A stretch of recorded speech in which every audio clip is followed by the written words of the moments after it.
Good morning, good afternoon, good evening. We'll continue from where we stopped last week, reading from the text, Effective Teaching, a Radical Professional Approach for Theological Educators in Africa, written by Prof. Ezekiel Edumo.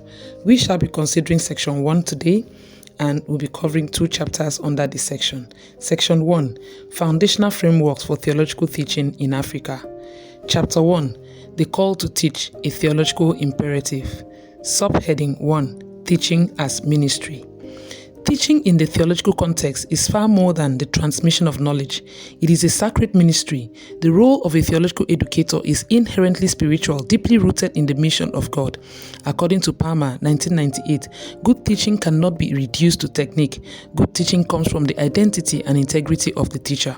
For educators in Africa, where the classroom is often an extension of the church, teaching becomes a space of discipleship and spiritual formation. In his work, Teaching to Change Lives, Howard Hendricks, 1987, asserts that teaching is not about information but transformation. This perspective aligns with the view that Christian educators are called to partner with the Holy Spirit in shaping lives for God's purposes. Similarly, Parker Palmer, 2007, emphasizes that teaching involves the integration of heart, mind, and spirit, a holistic engagement that resonates with African communal and spiritual worldviews. Teaching then is ministry. Jesus is the model teacher. He taught with authority, Matthew chapter 7 verse 29, compassion, Matthew chapter 9 verse 36, and clarity, Luke chapter 24 verse 27. He used parables, dialogue, and action to reach both the intellect and the soul. The theological teacher, likewise, must see themselves as a servant leader, committed to nurturing future leaders in the church and society. Subheading 2, Biblical Foundations of Education. The Bible provides a strong theological framework for education. Deuteronomy chapter 6 verse 6 to 7 commands God's people to teach his laws diligently to their children, integrating spiritual instruction into daily life. This covenantal view of education highlights the rationale and continuous nature of teaching.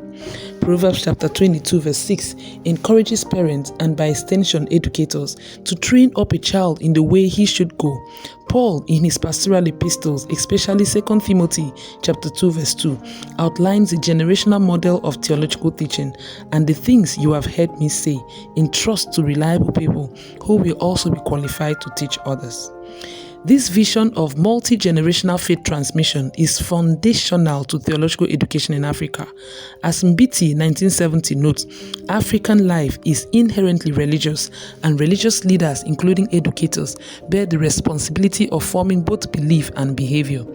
Thus, biblical teaching is not just content to be mastered, but a way of life to be modeled, and multiplied.